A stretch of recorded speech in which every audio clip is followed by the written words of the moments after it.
todos, hola a todas, bienvenidos y bienvenidas. Muchísimas gracias por acompañarnos y por dedicar un poco vuestro tiempo a visualizar este vídeo. Como sabéis, si estáis aquí, pues soy Iván Fernández, investigador, docente, profesional en materia de prevención de riesgos laborales. Y pues tras varias consultas, tras varias peticiones, pues me he decidido en estos tiempos que corren, en el que el tiempo libre pues está un poco más disponible, a grabar este vídeo para resumir pues en unos pocos minutos pues cuáles han sido los objetivos, las líneas y sobre todo los resultados que hemos conseguido en este proceso de investigación que está recogido en una tesis doctoral en la Universidad Pública de Navarra. Hemos decidido poner un nombre para simplificarlo llamado ergonomía predictiva. Muchas de las noticias de prensa que recogí en esta investigación pues hablaban de predecir el accidente, de intentar pues actuar antes de que ocurra el accidente, y lógicamente ese es el objetivo final de la investigación, pero no tenemos una bola mágica que vaya a decirnos en qué momento se produce ese accidente laboral, pero sí que hemos intentado pues predecir en cierta medida o identificar qué variables influyen en el comportamiento de una persona. Para describirlo de una forma sencilla, de una forma muy accesible para todos aquellos que estéis en el mundo de la prevención y que estéis en el mundo de recursos humanos, pues algo que hacemos siempre cuando vamos a un congreso o una jornada es preguntar a los asistentes si serían capaces de poner en un papel, en un documento, en la libreta que tienen en ese congreso en ese momento, pues cuál sería el nombre de la siguiente persona que en su organización va a sufrir un accidente laboral. Cuando hacemos esta pregunta, casi todo el mundo asiente y casi todo el mundo escribe rápidamente. Y a mí no me da miedo que escriba la gente, no me da miedo que escriba un nombre. Lo que me da realmente miedo es que muchos de esos nombres seguramente pues se vayan a acertar. Muchos de esos pronósticos se acierten. Al final hay algo en las personas que provoca o que genera que tengan mayor o menor tendencia al accidente laboral. Los que no trabajáis en la materia, seguramente que tendréis algún compañero, algún amigo, algún familiar que sistemáticamente pues se ha caído más veces, se ha accidentado más veces, ha tenido más problemas con su coche, es decir, que ha cometido más errores o ha sufrido más accidentes por una variable u otra. En este punto, pues lo que queríamos era identificar o disponer de una herramienta que nos permitiera pues hacer una predicción o cuantificar pues quién va a tener una tendencia a un comportamiento seguro y quién va a tener una tendencia a un comportamiento inseguro, es decir, intentar predecir pues ese accidente laboral. Lógicamente aquí pues nos encontramos con múltiples variables, con múltiples elementos que pueden interferir y pueden influir en el comportamiento de un ser humano. Y quizás pues esa sea la principal pregunta del campo de investigación o de la línea de investigación, y es ¿qué influye en el comportamiento humano? ¿Qué variables o qué situaciones, qué motivaciones pueden provocar un cambio en la forma en la que yo me comporto? Os preguntaré a lo largo de este vídeo, y sí que un objetivo fundamental de esta comunicación pues es que me digáis, que me planteéis y que hagáis propuestas sobre aquellas variables que consideréis que no hemos contemplado y que se pueden incluir pues en ese pronóstico, en esa predicción del comportamiento, porque esto es un estudio vivo, es un estudio flexible y lógicamente hemos cerrado una tesis, pero comienza una línea de investigación que queremos ampliar y queremos pues seguir profundizando, queremos seguir investigando en esta materia. Cuando empezamos a investigar, pues lo primero que se nos vino a la cabeza, pues lógicamente fue la psicosociología aplicada. Una especialidad técnica en materia de prevención, una especialidad que realmente pues es la hermana pequeña de la seguridad, de la higiene, incluso de la ergonomía, que está siendo muy poco aplicada, que realmente casi siempre es aplicada de forma reactiva, es decir, yo evalúo psicosocialmente siempre cuando hay un problema, cuando hay una discusión, cuando hay un caso de acoso, cuando hay un síndrome de estar quemado, cuando tengo quejas de satisfacción de los trabajadores, y esto es una forma de actuar totalmente reactiva. No estamos siendo proactivos, no estamos siendo preventivos, y para que me entendáis bien, esto es como si yo evalúo un andamio cuando el trabajador se ha caído y se ha roto la pierna ya está rota, estoy llegando tarde en la evaluación, tengo que evaluar lógicamente antes de que se materialice y que se produzca ese daño. En el ámbito psicosocial pues estamos muy alejados de esto, hacemos evaluaciones en malos momentos, de forma genérica. En las evaluaciones que tenemos hoy en día pues lógicamente atienden a condiciones de trabajo, pero en ningún momento estamos pudiendo observar el factor individual, pues aquellas motivaciones individuales a nivel de persona que pueden llegar a influir pues en que aparezca o no ese accidente laboral. Entonces, quizás el objetivo final también sea cambiar esta perspectiva, hacer que la parte psicosocial, que las herramientas que tenemos hoy en día, pues que evolucionen y que logremos hacer una prevención diferente, una prevención más flexible, una prevención pues más dirigida al individuo. Hoy veremos muchas variables e intentaremos pues profundizar un poco en el factor humano. Lo primero que hicimos cuando comenzamos a investigar pues fue identificar qué había en el campo científico, en el estado del arte, en el estado de la cuestión, en materia de factor humano, de comportamiento del trabajador y de la variable humana en el accidente laboral. Lógicamente, el accidente laboral lo sufre el ser humano, por lo tanto el factor humano es relevante. Pero casi siempre, como en nuestra especialidad, y los que seáis técnicos me daréis la razón seguramente, siempre tenemos una perspectiva negativa, siempre vamos a reñir, siempre vamos a modificar, siempre nos llaman cuando hay un accidente, cuando ocurre alguna desgracia, nunca llaman a un técnico de prevención cuando no ocurre absolutamente nada, solamente ante emergencias y situaciones pues casi siempre negativas. Pues los resultados eran así. Cuando analizábamos factor humano y accidente laboral, inmediatamente el primer resultado que encontramos fue el error humano. El error humano como principal causa del accidente laboral. Yo, lógicamente, entiendo que cuando un accidente le ocurre a una persona es porque ha habido un error. Pero no encontramos nada en relación al acierto humano. ¿Cuántas veces ocurre que un trabajador actúa de una forma sobresaliente y evita ese accidente laboral? De igual forma que antes os preguntaba, os decía que pensaseis en esa persona que va a tener un accidente a corto plazo en vuestra organización, también os puedo preguntar si conocéis alguna o algunas personas en las que confiéis ciegamente y en las que tengáis muy claro que aunque las condiciones sean incorrectas o hay una situación de riesgo elevado, probablemente pues sepa salir con éxito dado precisamente a ese acierto humano.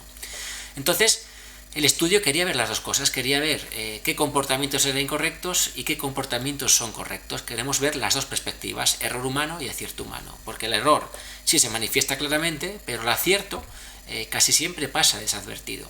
Estamos en una situación de epidemia, cuando hay una epidemia y se controla rápidamente, no sabemos nada de ella. Cuando se descontrola, como es el caso, pues lógicamente copa nuestra información y copa nuestras vidas.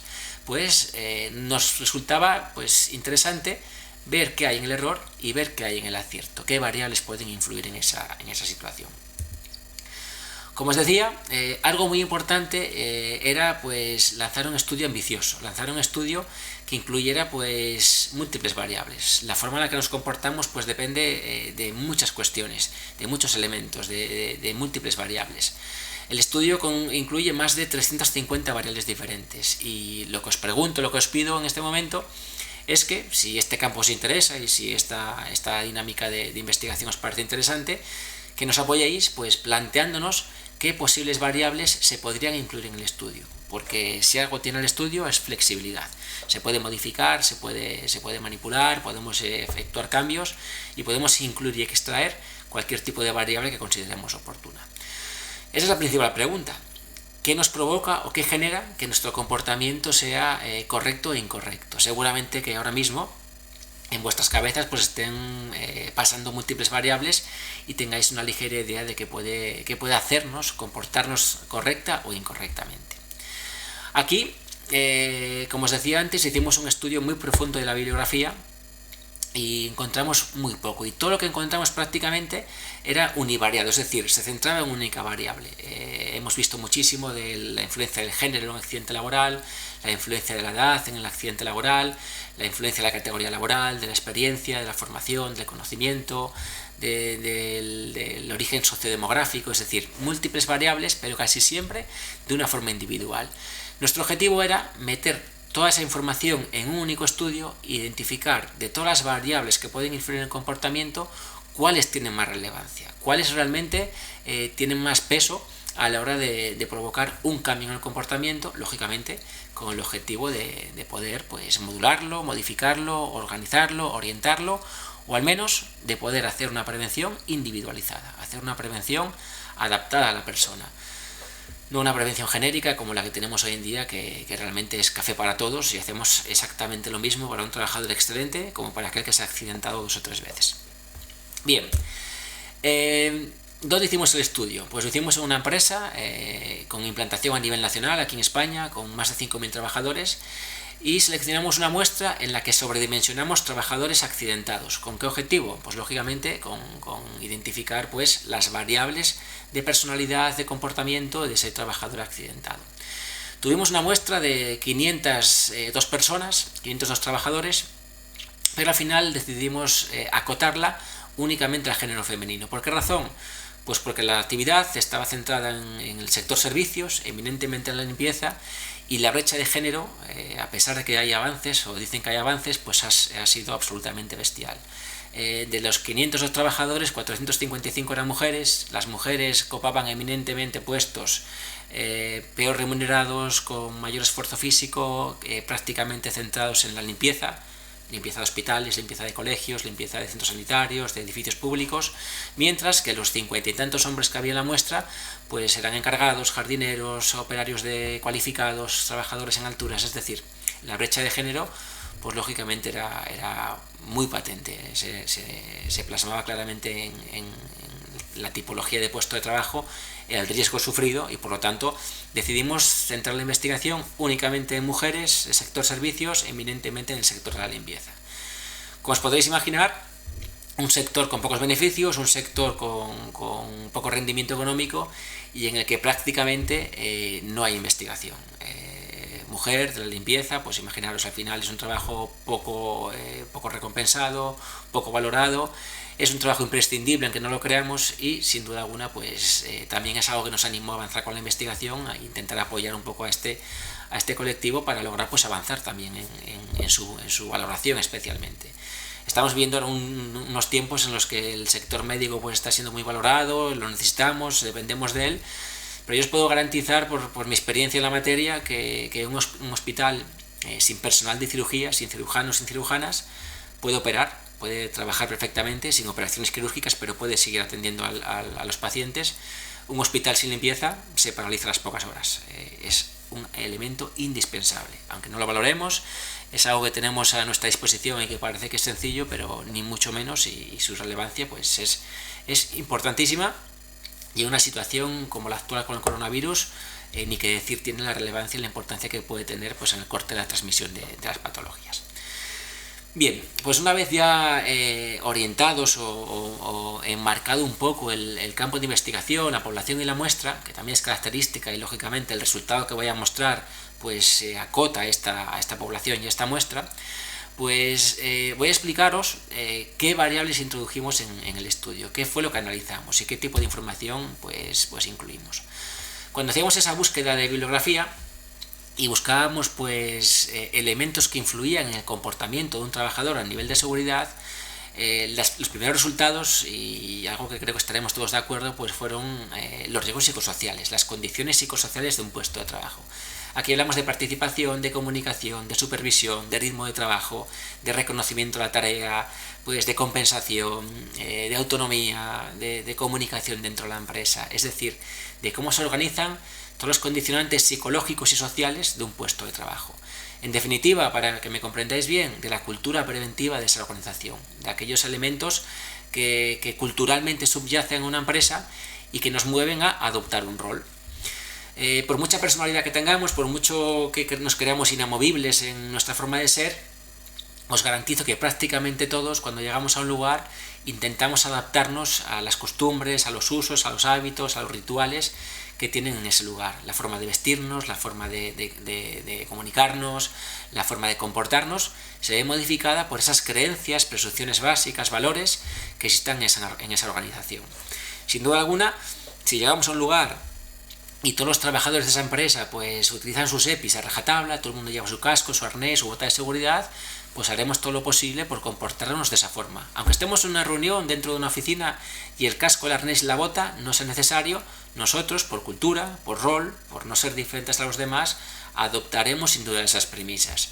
Pero también ocurre al revés. Si yo estoy en una obra y un trabajador o una trabajadora pues ve que están cayendo ladrillos del cielo, pero que nadie tiene un casco, aunque le hayan entregado un casco a la entrada de la obra, probablemente ese trabajador o trabajadora no utilice el casco. ¿Por qué?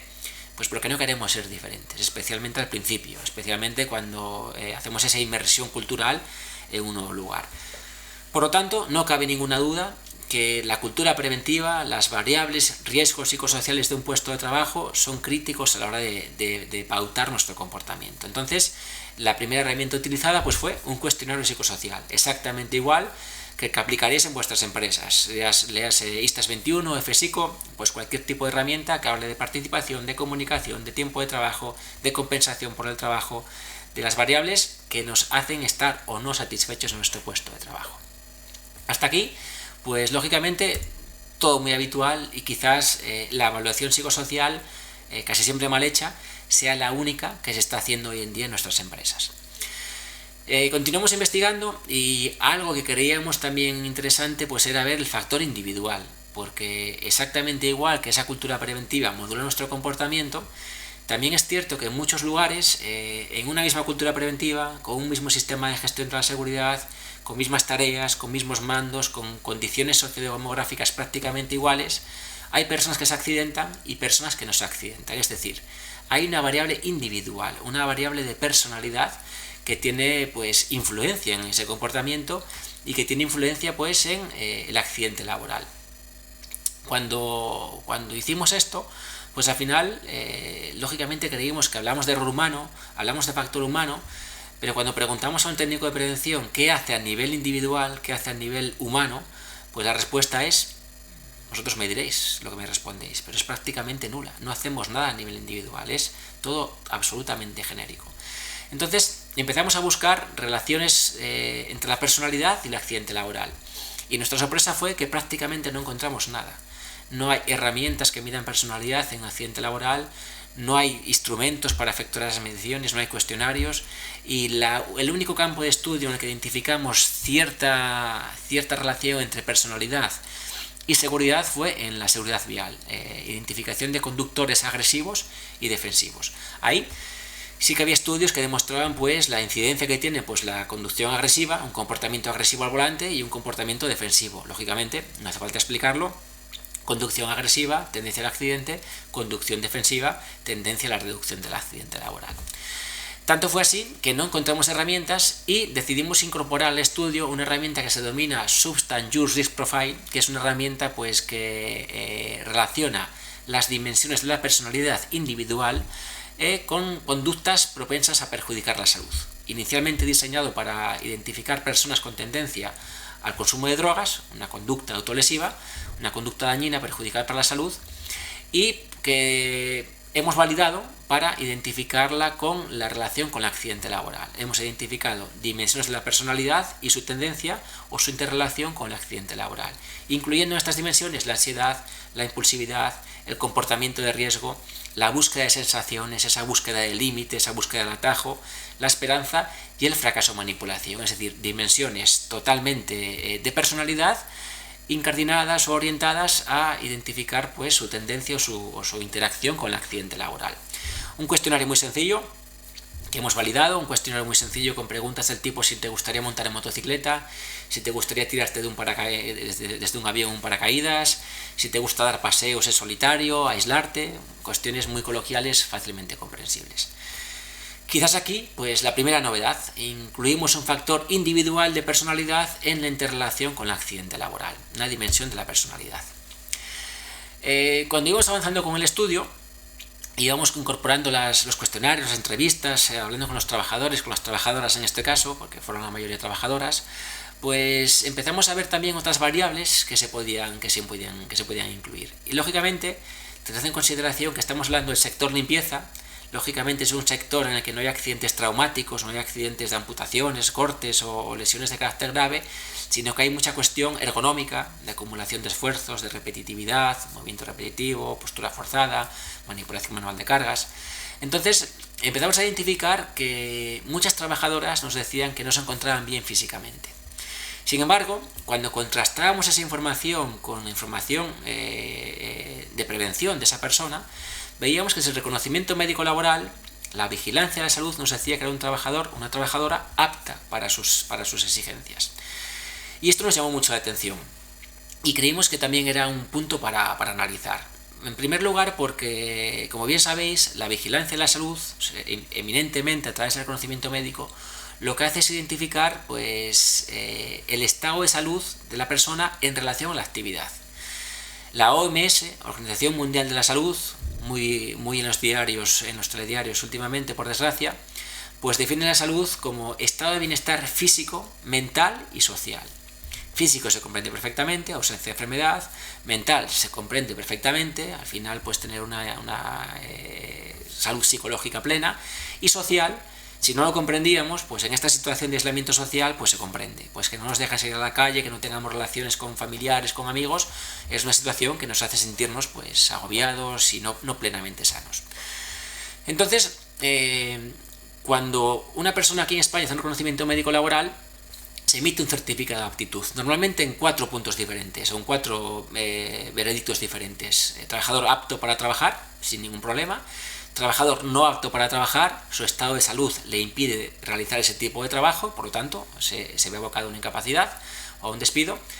Trabajador apto con limitaciones, muy frecuente. Un trabajador apto para trabajar, pero que no puede hacer una tarea determinada, por ejemplo, una trabajadora de limpieza que tiene un problema de vértigo, por poner un ejemplo, y que puede trabajar en limpieza pero no puede trabajar en alturas, puede trabajar a nivel de suelo pero no puede subirse a un andamio o una plataforma elevadora.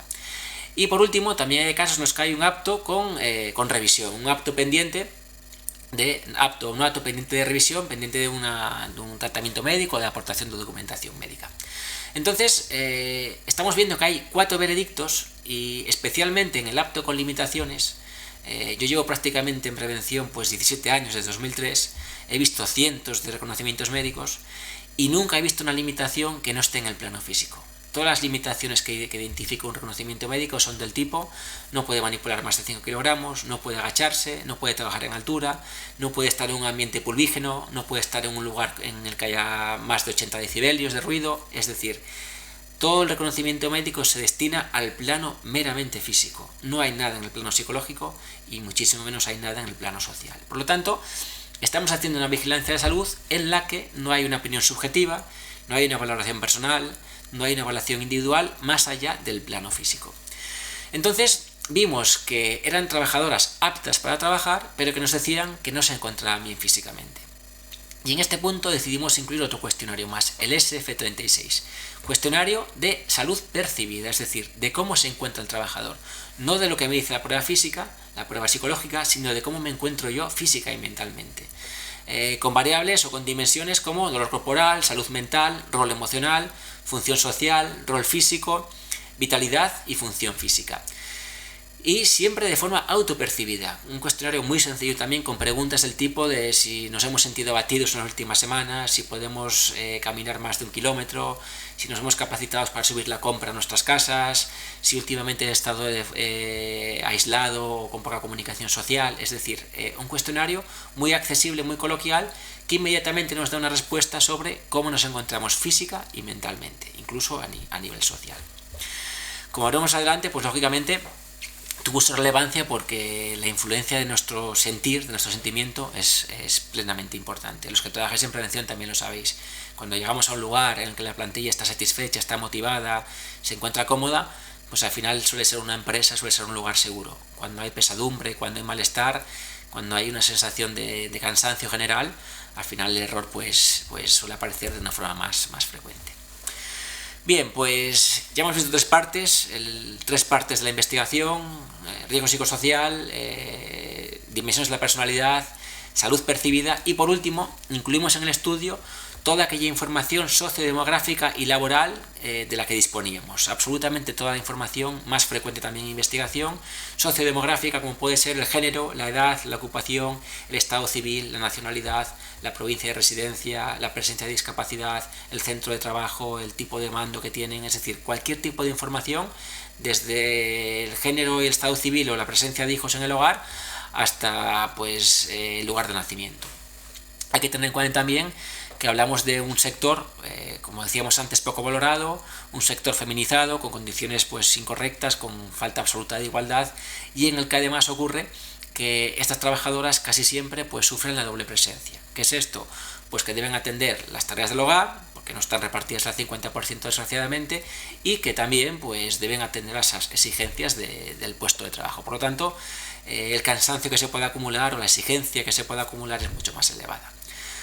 Además de todo lo sociodemográfico laboral, pues incluimos todas las variables laborales. Por ejemplo, toda la siniestralidad previa, antecedentes de accidentes, de bajas médicas, días de baja, tipo de accidente, tipo de absentismo, cualquier tipo de accidente por accidente de trabajo, cualquier tipo de absentismo por contingencia común que la trabajadora había sufrido en el pasado. Además del tipo de contrato, la antigüedad, la formación en materia de prevención, los reconocimientos médicos y sus resultados, el rango de salario, las horas de contrato, es decir, absolutamente todo aquello que teníamos en el programa ERP de gestión de la empresa.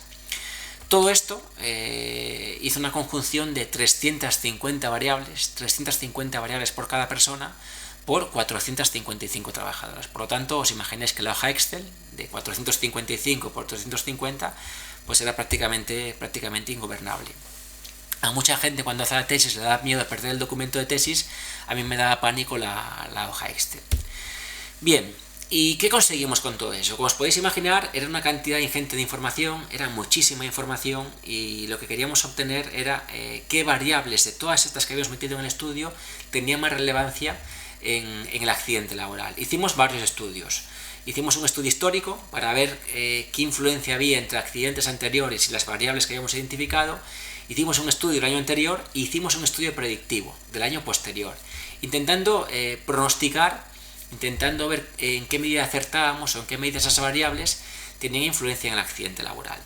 Entonces, lo que hicimos fue utilizar un proceso estadístico llamado análisis Chait, un árbol de nodos, que lo que pretende es, en base a la población, en base a las 455 trabajadoras y los accidentes ocurridos en el año posterior, pues ver qué subgrupos de población tenían más o menos accidentes y qué variables eran las que determinaban o explicaban mejor esos subgrupos.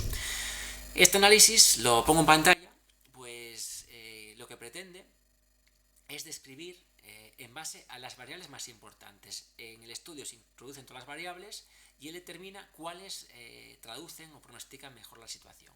Como podéis ver, el primer éxito del estudio pues resulta de que hay únicamente tres variables de las 400 o 350 variables que me dividen la población en 7 subgrupos diferentes con diferencias notables en materia de accidente laboral. Y las variables son 3: ritmo de trabajo, una variable psicosocial; dolor corporal percibido, una variable de percepción de estado de salud; y búsqueda de sensaciones, es decir, una variable, una dimensión de la personalidad.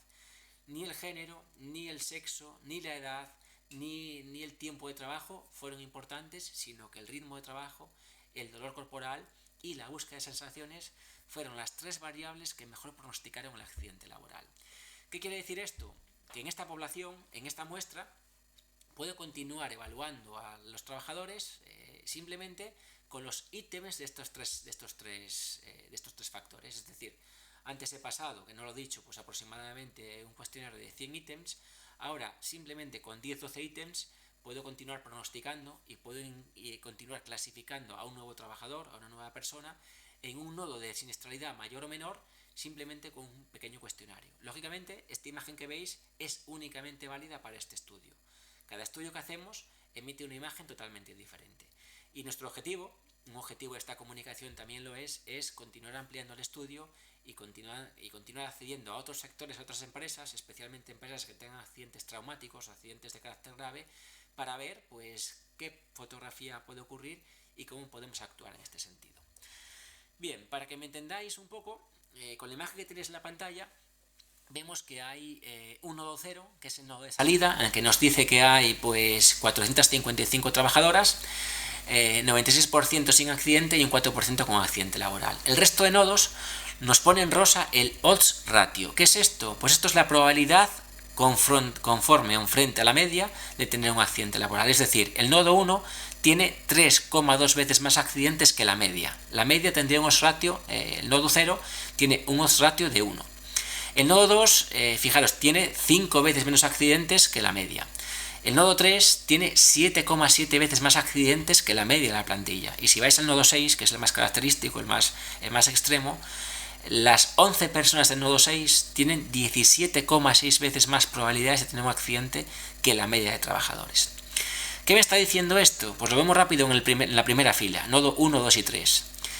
En el nodo 1 podemos ver que la probabilidad es 3,2 veces superior a la media. El nodo 3, la probabilidad es 7,7 veces superior a la media. Y el nodo 2 pues está 5 veces, es 0,2 en relación a 1, que es la media. Aquí podemos identificar que en el nodo 2 hay más de 400 personas que tienen muy pocos accidentes laborales, 401. Sin embargo, los nodos 1 y 3 acumulan únicamente a 54 personas con una media de accidentes laborales pues cercana al 15%, un 10% en el nodo 1 y un 21,4% en el nodo 3. ¿Qué me está diciendo esto? Que cuando yo hago prevención exactamente igual para las 455 personas, estoy dando igual la misma formación, mismo reconocimiento médico, mismo seguimiento, misma supervisión a trabajadores y trabajadoras, en este caso trabajadoras, que tienen probabilidades muy bajas de tener accidente y otros que tienen probabilidades muy altas de tener accidente laboral. ¿Qué pretendemos? Pues lógicamente que en el nodo 1 y en el nodo 3 la supervisión, el seguimiento, la asignación de tareas con riesgo elevado sea mucho menor y sea mucho más intensa en estos sentidos que la que efectuamos en el nodo 2. En el nodo 2, lógicamente, pues debemos hacer la prevención, debemos cumplir con la legislación, pero no con la misma intensidad que en el nodo 1 y 3.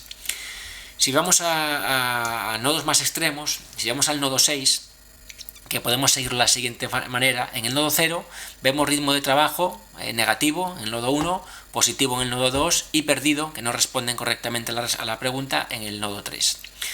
Del nodo 2 con poca siniestralidad podemos ver que el dolor corporal me marca una diferencia muy grande entre trabajadores que tienen dolor corporal a pesar de que indican que el ritmo de trabajo es correcto, pero que ya me va pues a un 10% de accidente laboral, mientras que en el nodo 5 trabajadores con ritmo de trabajo correcto y dolor corporal pues negativo, dicen que no tienen dolor corporal, que no sienten dolor corporal, pues tienen un accidente de trabajo bajísimo, del 1,9%. Recordad que la media es un 4% de accidente laboral. Sin embargo, bajamos al nodo 6 y aquellos trabajadores con ritmo de trabajo correcto, que perciben dolor corporal y que tienen búsqueda de sensaciones baja, fijaros que baja a un porcentaje de accidente laboral, recuerdo que es predictivo, el año siguiente al estudio, estos trabajadores tuvieron en este grupo un 36,4% de accidentes. Prácticamente casi la mitad de los trabajadores de este grupo tuvieron accidentes laborales. Intervenir únicamente sobre el 11% de la población, sobre el 11% de la muestra en este caso, sobre el 2,4% de la plantilla, sobre 11 trabajadores, me habría permitido pues evitar prácticamente un 20%, más de un 20% de los accidentes totales de la muestra. Estoy diciendo que en 455 trabajadores, habiendo actuado sobre 11 trabajadores, habría bajado de un 4% de accidentes laborales a un 3%, es decir, prácticamente una reducción del 20%, más del 20% en accidentes laborales. Los que trabajamos en prevención tenemos dos cosas muy claras. La primera es que los recursos son muy limitados. Al final tenemos pocos recursos, tenemos poco tiempo, no podemos conocer a todos los trabajadores. Y en segundo lugar, conseguir mejoras de un 5% son éxitos rotundos. No quiero ni que decir que lograr una reducción del 20% sería un éxito, absoluto. ¿Qué es lo más importante de todo esto? Que ya a priori tengo 7 grupos diferentes, 7 subgrupos diferentes que me permiten categorizar diferentes acciones en materia de prevención. No digo que lo hagamos a nivel individual aún, la tendencia será así, igual que en educación cada vez conseguimos llegar a la persona, al ser humano, conseguimos hacer educación individualizada, en prevención también tendremos que hacerlo, pero estamos aún lejos. Al menos poder hacerlo a subgrupo poblacional, poder ir a nodos y poder inmediatamente categorizar a un nuevo trabajador en el nodo que sea competente. Incluso poder hacer selección de personal que nos encaje en un nodo determinado. Podemos también llegar a atribuir responsabilidades, pues trabajos peligrosos, por ejemplo en este sector hay trabajos en altura, espacios confinados, cuestiones que son de riesgo alto, pues lógicamente yo quiero a alguien del nodo 5, a alguien del nodo 2 o incluso a alguien del nodo 7, que si os fijáis el nodo 7 tiene un 0% de accidentes laborales, 29 trabajadores con 0 probabilidad de tener accidentes laborales, un porcentaje excelente, óptimo. Os lo decía al inicio, buscamos ver dónde ocurre el error humano, buscamos ver dónde puede haber una situación de accidente laboral, pero también buscamos ver dónde no la hay, qué tipo de perfiles pues no tienen accidentes laborales. Y lo vemos claramente, al final el porcentaje de trabajadores con éxito preventivo es muchísimo mayor, afortunadamente, al porcentaje de trabajadores con error. ¿Qué nos ocurre? Que nos quedamos con las partes negativas casi siempre. Vemos quién se equivoca, quién se accidenta. Como decía al inicio, nos llaman cuando hay accidentes laborales y pocas veces nos acordamos de que el 90% de la plantilla es excelente y lo hace todo de forma perfecta.